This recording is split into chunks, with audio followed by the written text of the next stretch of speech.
ملک کے طاقتور لوگ جو ملک کی ریسورسز کو چوری کرتے ہیں، جس کو کرپشن کہتے ہیں.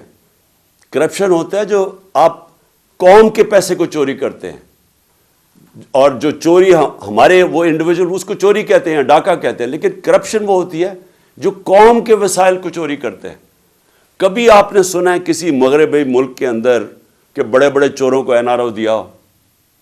اور اسی لیے نبی صلی اللہ علیہ وسلم نے 1500 سال پہلے کہا تھا کہ تمہارے سے پہلے بڑی قومیں تباہ ہوئی.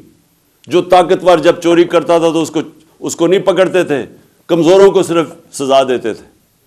تو یہ آج اب مغرب میں آپ کو نہیں نظر آئے گا.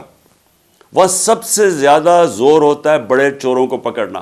چھوٹی چوری سے ملک تباہ نہیں ہوتے.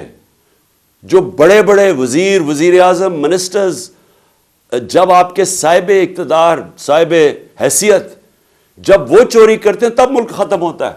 کوئی بھی ملک جب تک انصاف قائم نہیں کرتا وہاں خوشحالی نہیں آتی. جب تک رول آف لا نہیں ہے ڈیموکریسی نہیں آتی. ڈیموکریسی آپ جب رول آف لا کا مطلب ہی ڈیموکریسی ہے. ڈیموکریسی ہوتی وہ ہے جو قانون کے سامنے سب کو ایک برابر کر دیتی. تو جب آپ کے ملک میں رول آف لا نہ ہو ڈیموکریسی نہیں آتی. اب یہ تماشا دیکھ لیں پاکستان میں. آئین کہتا ہے کہ 90 دن کے اندر الیکشنز ہونے ہیں. وہ سارے مل کے کہہ رہے ہیں کہ نہیں جی 90 دن میں الیکشن نہیں، اور بہانے مار رہے ہیں کہ کوئی جی پتہ نہیں پیسے نہیں ہیں. پیسے نہیں ہیں. سوچیں، کہتے ہیں پیسے نہیں ہیں الیکشن کروانے کے لیے. یہ تو ڈائریکٹ یہ بھی آئین کی کانٹروینشن ہے.